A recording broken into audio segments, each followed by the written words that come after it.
ओम दुर्गायै नमः। आइए आरंभ करते हैं श्री दुर्गा सप्तशती का अध्याय 5वां।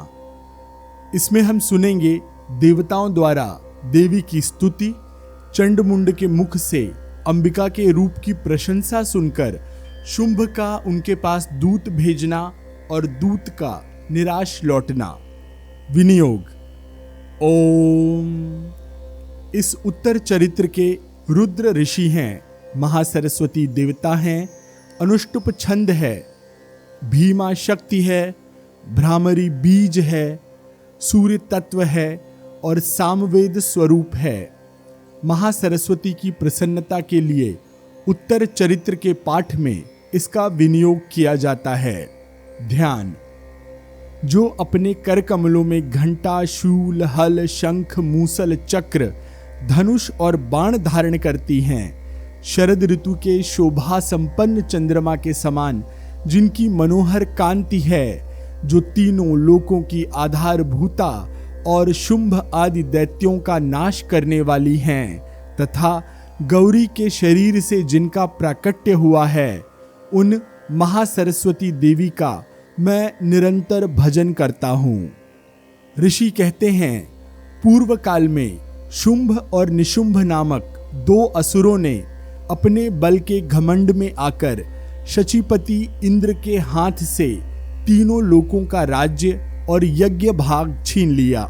वे ही दोनों सूर्य, चंद्रमा, कुबेर, यम और वरुण के अधिकार का भी उपयोग करने लगे। वायु और अग्नि का कार्य भी वे ही करने लगे।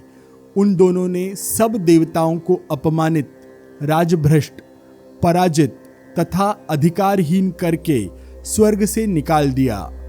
उन दोनों महान असुरों से तिरस्कृत देवताओं ने अपराजिता देवी का स्मरण किया और सोचा, जगदम्बा ने हम लोगों को वर दिया था कि आपत्ति काल में स्मरण करने पर मैं तुम्हारी सब आपत्तियों का तत्काल नाश कर दूंगी। यह विचार कर देवता गिरिराज हिमालय पर गए और वहां भगवती विष्णु माया की स्तुति करने लगे। देवता बोले, देवी को नमस्कार है, महादेवी शिवा को सर्वदा नमस्कार है, प्रकृति एवं भद्रा को प्रणाम है। हम लोग नियम पूर्वक जगदम्बा को नमस्कार करते हैं, रौद्रा को नमस्कार है, नित्या, गौरी एवं धात्री को बारंबार नमस्कार है, ज्योत्सनामयी चंद्र रूपिणी एवं सुख स्वरूपा देवी को सतत प्रणाम है, शरणागतों का कल्याण करने वाली वृद्धि एवं सिद्धि रूपा देवी को हम बारंबार नमस्कार करते हैं। नैऋत्री अर्थात राक्षसों की लक्ष्मी, राजाओं की लक्ष्मी तथा शर्वाणी अर्थात शिव पत्नी स्वरूपा आप जगदम्बा को बार बार नमस्कार है। दुर्गा, दुर्गपारा अर्थात दुर्गम संकट से पार उतारने वाली, सारा अर्थात सबकी सारभूता, सर्वकारिणी, ख्याति, कृष्णा और धूम्रा देवी को सर्वदा नमस्कार है। अत्यंत सौम्य तथा अत्यंत रौद्र रूपा देवी को हम नमस्कार करते हैं, उन्हें हमारा बारंबार प्रणाम है। जगत की आधारभूता कृति देवी को बारंबार नमस्कार है। जो देवी सब प्राणियों में विष्णु माया के नाम से कही जाती हैं, उनको नमस्कार है, उनको नमस्कार है, उनको बारंबार नमस्कार है। जो देवी सब प्राणियों में चेतना कहलाती हैं, उनको नमस्कार, उनको नमस्कार, उनको बारंबार नमस्कार है। जो देवी सब प्राणियों में बुद्धि रूप से स्थित हैं, उनको नमस्कार, उनको नमस्कार, उनको बारंबार नमस्कार है। जो देवी सब प्राणियों में निद्रा रूप से स्थित हैं, उनको नमस्कार, उनको नमस्कार, उनको बारंबार नमस्कार है। जो देवी सब प्राणियों में क्षुधा रूप से स्थित हैं, उनको नमस्कार, उनको नमस्कार, उनको बारंबार नमस्कार है। जो देवी सब प्राणियों में छाया रूप से स्थित हैं, उनको नमस्कार, उनको नमस्कार, उनको बारंबार नमस्कार। जो देवी सब प्राणियों में शक्ति रूप से स्थित हैं, उनको नमस्कार, उनको नमस्कार, उनको बारंबार नमस्कार है। जो देवी सब प्राणियों में तृष्णा रूप से स्थित हैं, उनको नमस्कार, उनको नमस्कार, उनको बारंबार नमस्कार है। जो देवी सब प्राणियों में शांति अर्थात क्षमा रूप से स्थित हैं, उनको नमस्कार, उनको नमस्कार, उनको बारंबार नमस्कार। जो देवी सब प्राणियों में जाति रूप से स्थित हैं, उनको नमस्कार, उनको नमस्कार, उनको बारंबार नमस्कार। जो देवी सब प्राणियों में लज्जा रूप से स्थित हैं, उनको नमस्कार, उनको नमस्कार, उनको बारंबार नमस्कार। जो देवी सब प्राणियों में शांति रूप से स्थित हैं, उनको नमस्कार, उनको नमस्कार, उनको बारंबार नमस्कार। जो देवी सब प्राणियों में श्रद्धा रूप से स्थित हैं, उनको नमस्कार, उनको नमस्कार, उनको बारंबार नमस्कार है। जो देवी सब प्राणियों में कांति रूप से स्थित हैं, उनको नमस्कार, उनको नमस्कार, उनको बारंबार नमस्कार है। जो देवी सब प्राणियों में लक्ष्मी रूप से स्थित हैं, उनको नमस्कार, उनको नमस्कार, उनको बारंबार नमस्कार है। जो देवी सब प्राणियों में वृत्ति रूप से स्थित हैं, उनको नमस्कार, उनको नमस्कार, उनको बारंबार नमस्कार है। जो देवी सब प्राणियों में स्मृति रूप से स्थित हैं, उनको नमस्कार, उनको नमस्कार, उनको बारंबार नमस्कार है। जो देवी सब प्राणियों में दया रूप से स्थित हैं, उनको नमस्कार, उनको नमस्कार, उनको बारंबार नमस्कार है। जो देवी सब प्राणियों में तुष्टि रूप से स्थित हैं, उनको नमस्कार, उनको नमस्कार, उनको बारंबार नमस्कार है। जो देवी सब प्राणियों में माता रूप से स्थित हैं, उनको नमस्कार, उनको नमस्कार, उनको बारंबार नमस्कार है। जो देवी सब प्राणियों में भ्रांति रूप से स्थित हैं, उनको नमस्कार, उनको नमस्कार, उनको बारंबार नमस्कार है। जो जीवों के इंद्रिय वर्ग की अधिष्ठात्री देवी एवं सब प्राणियों में सदा व्याप्त रहने वाली हैं, उन व्याप्ति देवी को बारंबार नमस्कार है। जो देवी चैतन्य रूप से इस संपूर्ण जगत को व्याप्त करके स्थित हैं, उनको नमस्कार, उनको नमस्कार, उनको बारंबार नमस्कार है।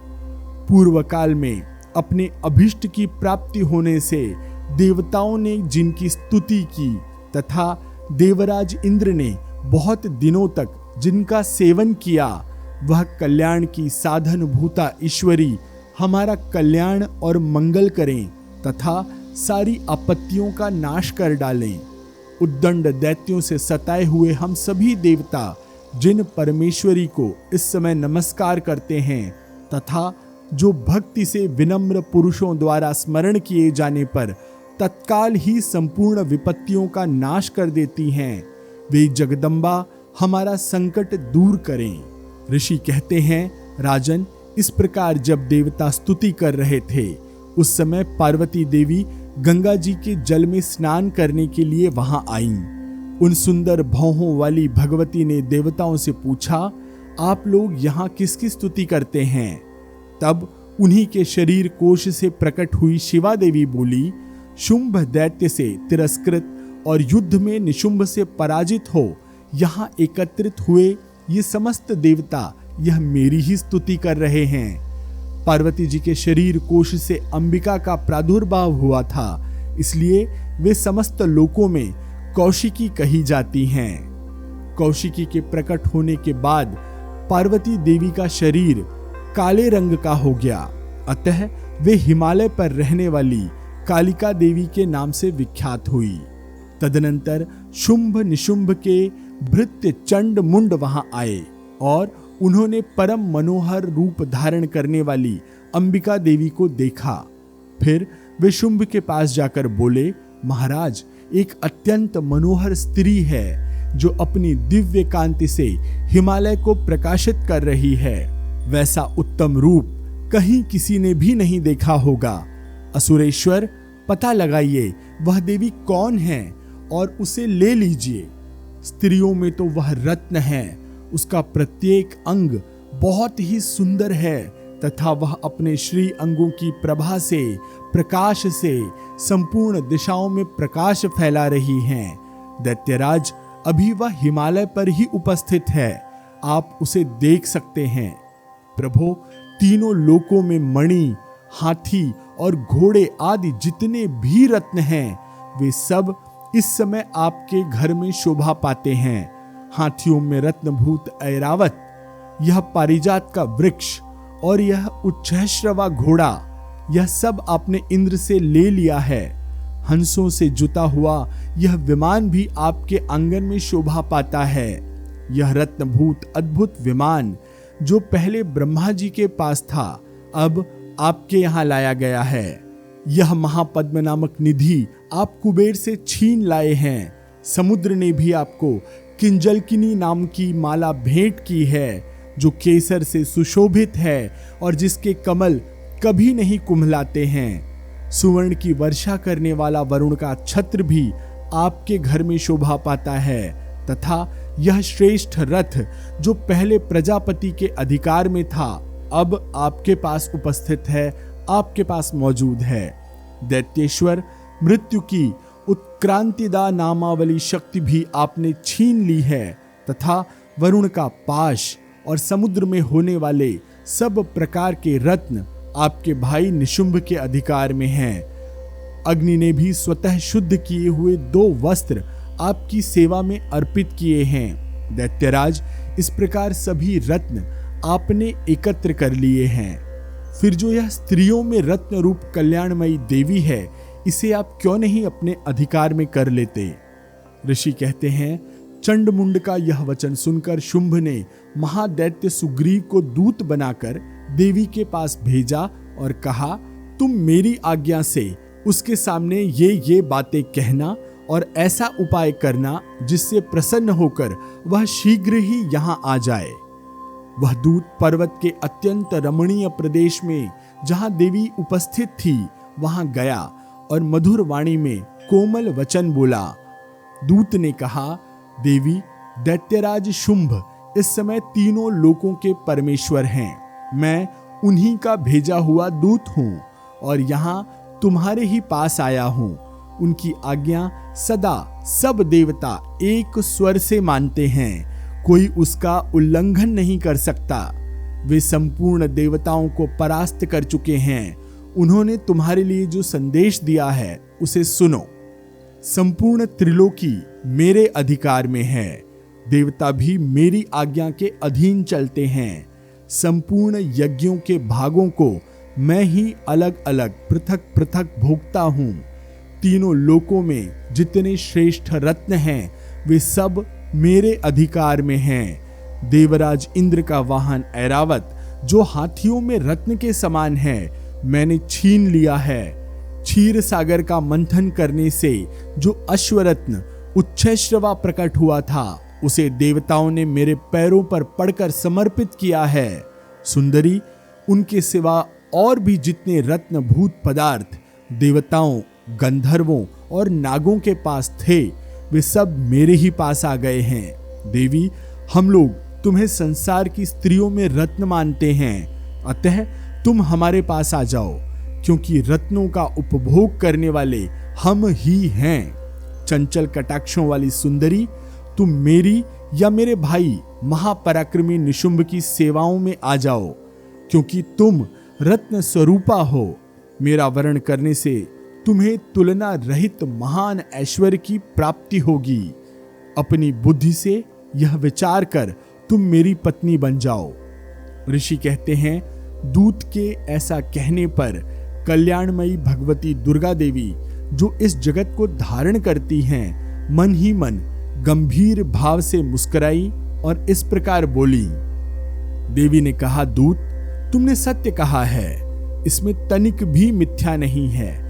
शुंभ तीनों लोकों का स्वामी है और निशुंभ भी उसी के समान पराक्रमी है, किंतु इस विषय में मैंने जो प्रतिज्ञा कर ली है उसे मिथ्या कैसे करूं? मैंने अपनी अल्प बुद्धि के कारण पहले से जो प्रतिज्ञा कर रखी है उसे सुनो। मैंने प्रतिज्ञा की है कि जो मुझे संग्राम में जीत लेगा, जो मेरे अभिमान को चूर्ण कर देगा, तथा संग्राम में जो मेरे समान बलवान होगा, वही मेरा स्वामी होगा। इसलिए शुंभ अथवा महादैत्य निशुंभ स्वयं ही यहां पधारें और मुझे जीत कर शीघ्र ही मेरा पाणी ग्रहण कर लें, इसमें विलंब की क्या आवश्यकता है। दूत बोला, देवी तुम घमंड में भरी हो, मेरे सामने ऐसी बातें न करो।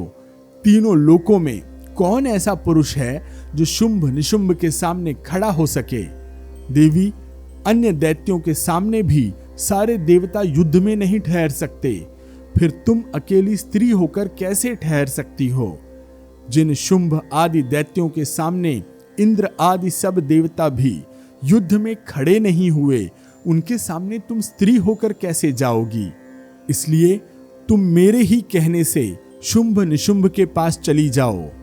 ऐसा करने से तुम्हारे गौरव की रक्षा होगी, अन्यथा जब वे केश पकड़कर घसीटेंगे तब तुम्हें अपनी प्रतिष्ठा खोकर जाना पड़ेगा। देवी ने कहा, तुम्हारा कहना ठीक है, शुंभ बलवान है और निशुंभ भी बड़े पराक्रमी हैं, किंतु क्या करूं, मैंने पहले बिना सोचे समझे प्रतिज्ञा कर ली है।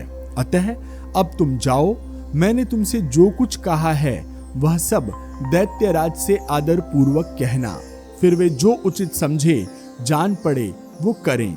इस प्रकार श्री मार्कंडेय पुराण में सावर्णिक मनवंतर की कथा के अंतर्गत देवी महात्म्य में देवी दूत संवाद नामक 5वां अध्याय पूरा हुआ। ओम दुर्गायै नमः। आइए अब आरंभ करते हैं श्री दुर्गा सप्तशती का 6वां अध्याय। इसमें हम सुनेंगे धूम्रलोचन वध। ध्यान। मैं सर्वगेश्वर भैरव के अंक में निवास करने वाली परमोत्कृष्ट पद्मावती देवी का चिंतन करता हूँ। वे नागराज के आसन पर बैठी हैं। नागों के फणों में सुशोभित होने वाली मणियों की विशाल माला से उनकी देहलता उद्भासित हो रही है। सूर्य के समान उनका तेज है।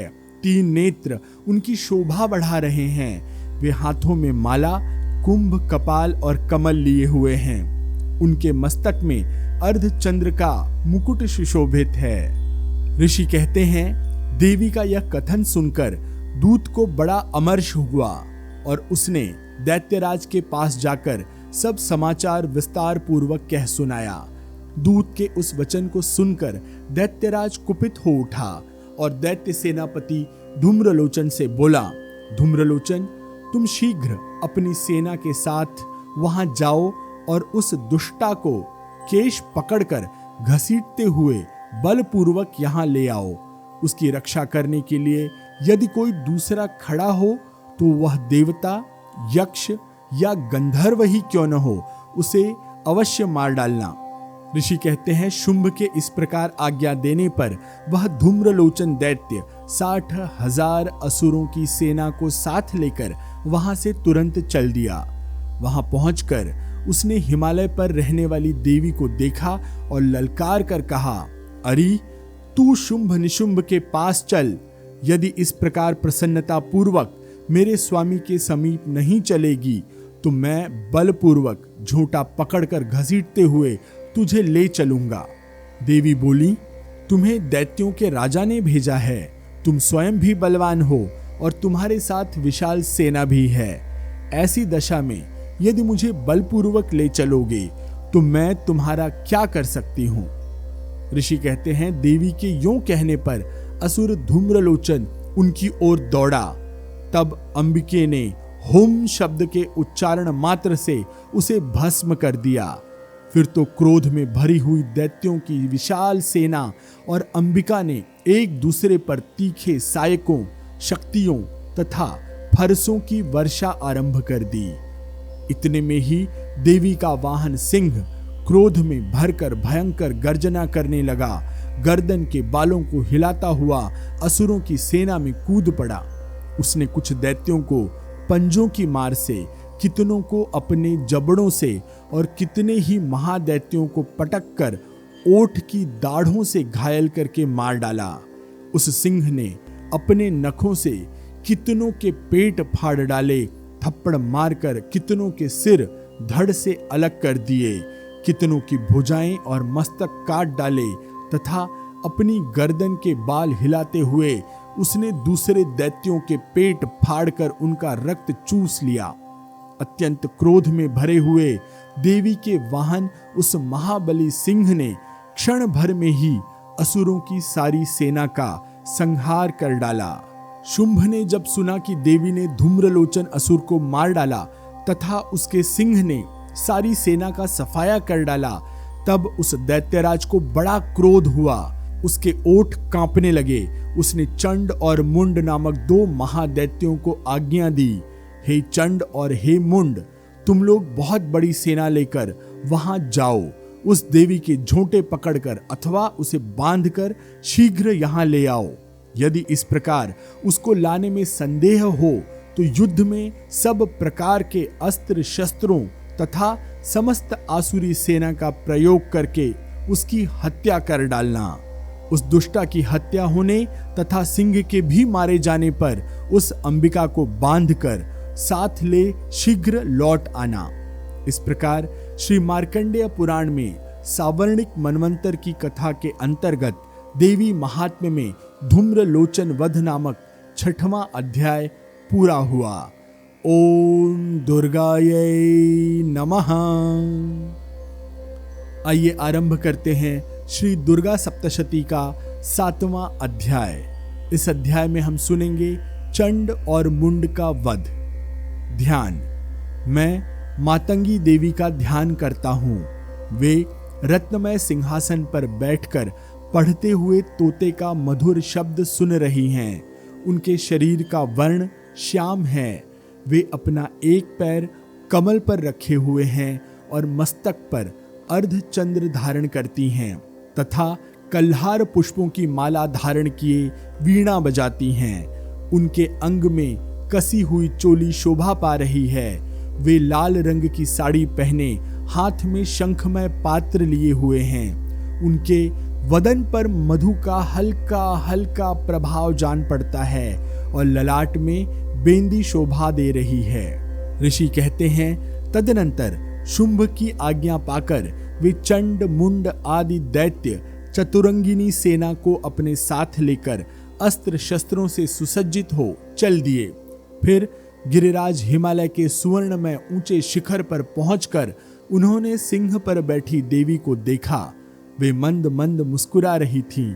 उन्हें देखकर दैत्य लोग तत्परता से पकड़ने का उद्योग करने लगे, प्रयास करने लगे। किसी ने धनुष तान लिया, किसी ने तलवार संभाली और कुछ लोग देवी के पास आकर खड़े हो गए। तब अंबिका ने उन शत्रुओं के प्रति बड़ा क्रोध किया। उस समय क्रोध के कारण उनका मुख काला पड़ गया, ललाट में भौहें टेढ़ी हो गईं और वहां से तुरंत विकराल मुखी काली प्रकट हुई जो तलवार और पाश लिए हुए थीं। वे विचित्र खड्गवांग धारण किए और चीते के चर्म की साड़ी पहने नरमुंडों की माला से विभूषित थी। उनके शरीर का मांस सूख गया था, केवल हड्डियों का ढांचा था जिससे वे अत्यंत भयंकर जान पड़ती थी। उनका मुख बहुत विशाल था। जीभ लपलपाने के कारण वे और भी डरावनी प्रतीत होती थीं। उनकी आंखें भीतर को धंसी हुई और कुछ लाल थीं। वे अपने भयंकर गर्जना से संपूर्ण दिशाओं को गुंजा रही थी। बड़े बड़े दैत्यों का वध करती हुई वे कालिका देवी बड़े वेग से दैत्यों की उस सेना पर टूट पड़ी और उन सबको भक्षण करने लगी। वे पार्श्व रक्षकों को अंकुशधारी महावतों, योद्धाओं और घंटा सहित कितने ही हाथियों को एक ही हाथ से पकड़कर मुंह में डाल लेती थीं। इस प्रकार घोड़े, रथ और सारथी के साथ रथी सैनिकों को मुंह में डालकर वे उन्हें बड़े भयानक रूप से चबा डालती थीं। किसी के बाल पकड़ लेती, किसी का गला दबा देती, किसी को पैरों से कुचल डालती और किसी को छाती के धक्के से गिराकर मार डालती। वे असुरों के छोड़े हुए बड़े बड़े अस्त्र शस्त्र मुंह से पकड़ लेती और रोष में भरकर उनको दांतों से पीस डालती थीं। काली ने बलवान एवं दुरात्मा दैत्यों की वह सारी सेना रौंद डाली, खा डाली और कितनों को मार भगाया। कोई तलवार के घाट उतारे गए, कोई खड्गवांग से पीटे गए और कितने ही असुर दांतों के अग्रभाग से कुचले जाकर मृत्यु को प्राप्त हो गए। इस प्रकार देवी ने असुरों की सारी सेना को क्षण भर में मार गिराया। यह देख चंड उन अत्यंत भयानक काली देवी की ओर दौड़ा तथा महादैत्य मुंड ने भी अत्यंत भयंकर बाणों की वर्षा से तथा हजारों बार चलाए हुए चक्रों से उन भयानक नेत्रों वाली देवी को आच्छादित कर दिया।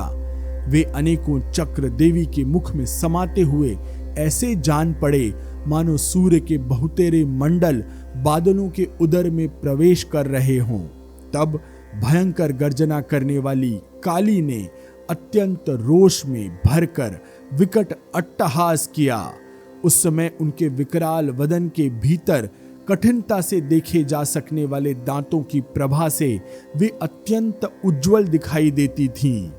देवी ने बहुत बड़ी तलवार हाथ में ले हम का उच्चारण करके चंड पर धावा किया और उसके केश पकड़कर उसी तलवार से उसका मस्तक काट डाला। चंड को मारा गया देख मुंड भी देवी की ओर दौड़ा। तब देवी ने रोष में भरकर उसे भी तलवार से घायल करके धरती पर सुला दिया। महापराक्रमी चंड और मुंड को मारा गया देख मरने से बची हुई बाकी सेना भय से व्याकुल हो चारों ओर भाग गई। तदनंतर काली ने चंड और मुंड का मस्तक हाथ में ले चंडिका के पास जाकर प्रचंड अट्टहास करते हुए कहा, देवी, मैंने चंड और मुंड नामक इन दो महापशुओं को तुम्हें भेंट किया है। अब युद्ध यज्ञ में तुम शुंभ और निशुंभ का स्वयं ही वध करना। ऋषि कहते हैं, वहां लाए हुए उन चंड मुंड नामक महादैत्यों को देखकर कल्याणमयी चंडी ने काली से मधुर वाणी में कहा, देवी, तुम चंड और मुंड को लेकर मेरे पास आई हो, इसलिए संसार में चामुंडा के नाम से तुम्हारी ख्याति होगी। इस प्रकार श्री मार्कंडेय पुराण में सावर्णिक मनवंतर की कथा के अंतर्गत देवी महात्म्य में चंड मुंड वध नामक 7वां अध्याय पूरा हुआ। ओम दुर्गायै नमः। आइए आरंभ करते हैं श्री दुर्गा सप्तशती का 8वां अध्याय। इसमें हम सुनेंगे रक्त बीज का वध। ध्यान। मैं अणिमा आदि सिद्धमयी किरणों से आवृत भवानी का ध्यान करता हूँ। उनके शरीर का रंग लाल है, नेत्रों में करुणा लहरा रही है तथा हाथों में पाश, अंकुश, बाण और धनुष शोभा पाते हैं। ऋषि कहते हैं, चंड और मुंड नामक दैत्यों के मारे जाने तथा बहुत सी सेना का संहार हो जाने पर दैत्यों के राजा प्रतापी शुंभ के मन में बड़ा क्रोध हुआ और उसने दैत्यों की संपूर्ण सेना को युद्ध के लिए कूच करने की आज्ञा दी। वह बोला, आज उदायुध नाम के 86 दैत्य सेनापति अपनी सेनाओं के साथ युद्ध के लिए प्रस्थान करें। कंबु नाम वाले दैत्यों के 84 सेना नायक अपनी वाहिनी से घिरे हुए यात्रा करें। 50 कोटिवीर्य कुल के और 100 धौम्र कुल के असुर सेनापति मेरी आज्ञा से सेना सहित कूच करें। कालक, दौहृद, मौर्य और काल के असुर भी युद्ध के लिए तैयार हो मेरी आज्ञा से तुरंत प्रस्थान करें। भयानक शासन करने वाला असुरराज शुंभ इस प्रकार आज्ञा दे सहस्त्रों बड़ी बड़ी सेनाओं के साथ युद्ध के लिए प्रस्थित हुआ। उसकी अत्यंत भयंकर सेना आती देख चंडिका ने अपने धनुष की टंकार से पृथ्वी और आकाश के बीच का भाग गुंजा दिया। राजन, तदनंतर देवी के सिंह ने भी बड़े जोर जोर से दहाड़ना आरंभ किया। फिर अंबिका ने घंटे के शब्द से उस ध्वनि को और भी बढ़ा दिया। धनुष की टंकार, सिंह की दहाड़ और घंटे की ध्वनि से संपूर्ण दिशाएं गूंज उठी। उस भयंकर शब्द से काली ने अपने विकराल मुख को और भी बढ़ा लिया तथा इस प्रकार वे विजयिनी हुई। उस तुमुल नाद को सुनकर दैत्यों की सेनाओं ने चारों ओर से आकर चंडिका देवी, सिंह तथा काली देवी को क्रोध पूर्वक घेर लिया राजन, इसी बीच में असुरों के विनाश तथा देवताओं के अभ्युदय के लिए ब्रह्मा, शिव, कार्तिकेय, विष्णु तथा इंद्र आदि देवताओं की शक्तियां जो अत्यंत पराक्रम और बल से संपन्न थी, उनके शरीरों से निकलकर उन्हीं के रूप में चंडिका देवी के पास गईं।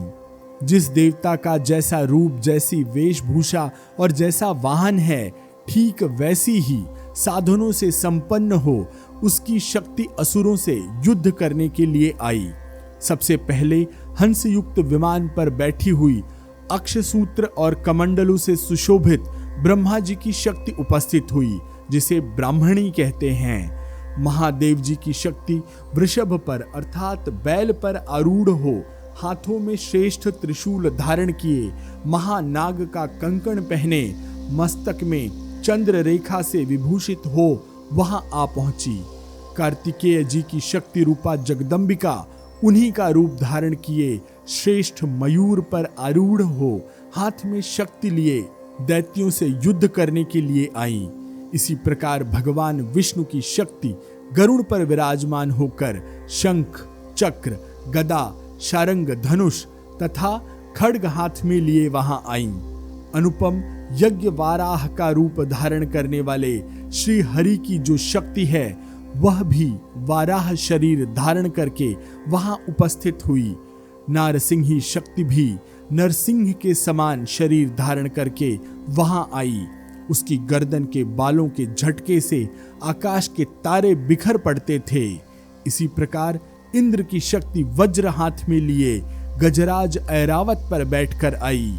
उसके भी सहस्त्र नेत्र थे। इंद्र का जैसा रूप है वैसा ही उसका भी था। तदनंतर उन देव शक्तियों से घिरे हुए महादेव जी ने चंडिका से कहा, मेरी प्रसन्नता के लिए तुम शीघ्र ही इन असुरों का संहार करो। तब देवी के शरीर से अत्यंत भयानक और परम उग्र चंडिका शक्ति प्रकट हुई, जो सैकड़ों गीदड़ियों की भांति आवाज करने लगी। उस अपराजिता देवी ने धूमिल जटा वाले महादेव जी से कहा, भगवान, आप शुंभ निशुंभ के पास दूत बनकर जाइए और उन अत्यंत गर्वीले दानव शुंभ एवं निशुंभ दोनों से कहिए, साथ ही उनके अतिरिक्त भी जो दानव युद्ध के लिए वहां उपस्थित हों, उनको भी यह संदेश दीजिए।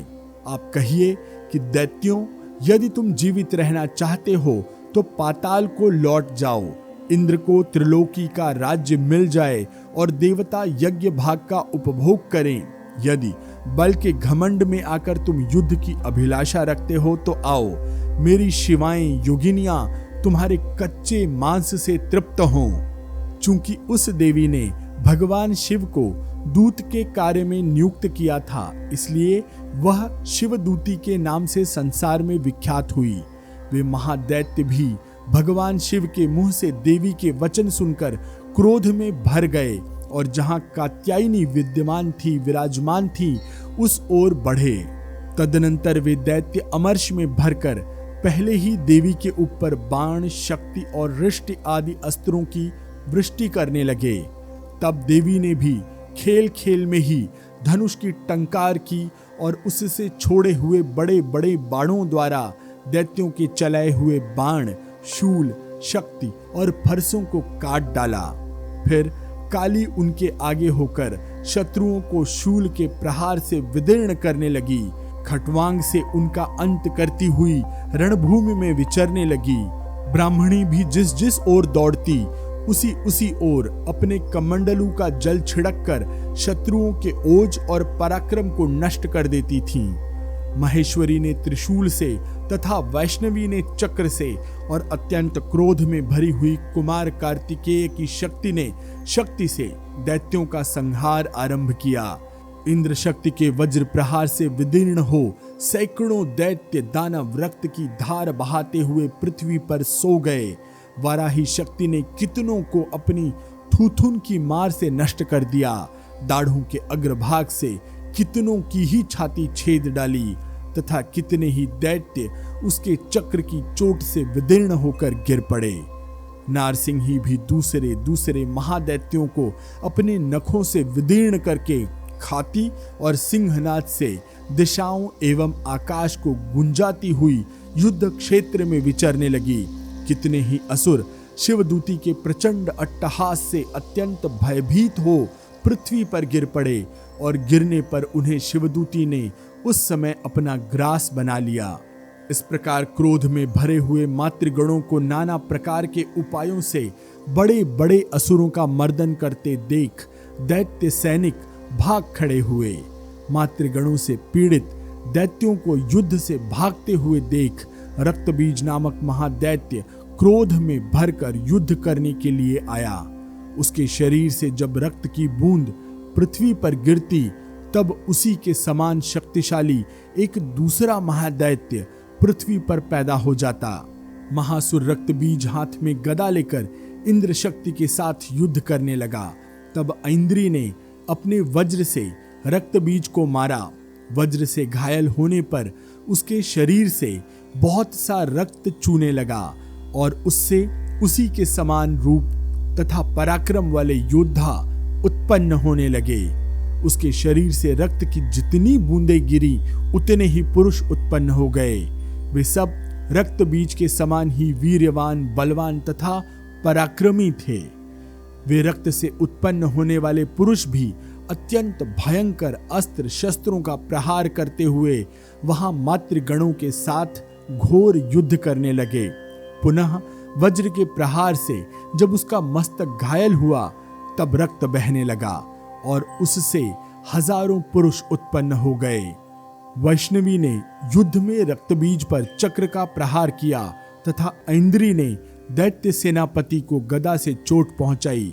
वैष्णवी के चक्र से घायल होने पर उसके शरीर से जो रक्त बहा और उससे जो उसी के बराबर आकार वाले सहस्त्रों महादैत्य प्रकट हुए, उनके द्वारा संपूर्ण जगत व्याप्त हो गया।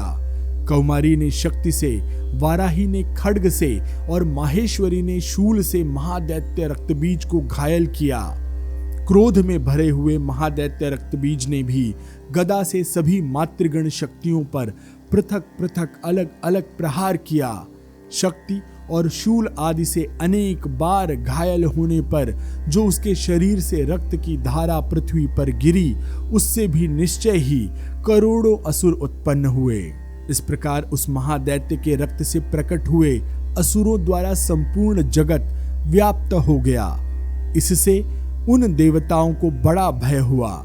देवताओं को उदास देखकर चंडिका ने काली से शीघ्रता पूर्वक कहा, चामुंडे, तुम अपना मुख और भी फैलाओ तथा मेरे शस्त्रपात से गिरने वाले रक्त बिंदुओं को और उनसे उत्पन्न होने वाले महादैत्यों को तुम अपने उस उतावले मुख से खा जाओ। इस प्रकार रक्त से उत्पन्न होने वाले महादैत्यों का भक्षण करती हुई तुम रण में विचरती रहो। ऐसा करने से उस दैत्य का सारा रक्त क्षीण हो जाने पर वह स्वयं ही नष्ट हो जाएगा। उन भयंकर दैत्यों को जब तुम खा जाओगी तब दूसरे नए दैत्य उत्पन्न नहीं हो सकेंगे। काली से ऐसा कहकर चंडिका देवी ने शूल से रक्तबीज को मारा और काली ने अपने मुख में उसका रक्त ले लिया। तब उसने वहां चंडिका पर गदा से प्रहार किया, किंतु उस गदापात ने देवी को तनिक भी वेदना नहीं पहुंचाई।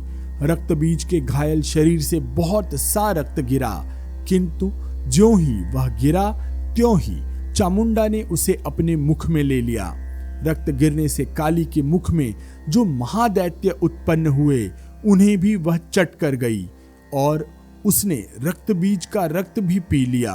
तदनंतर देवी ने रक्तबीज को, जिसका रक्त चामुंडा ने पी लिया था, वज्र, बाण, खड्ग तथा रिष्ट आदि से मार डाला।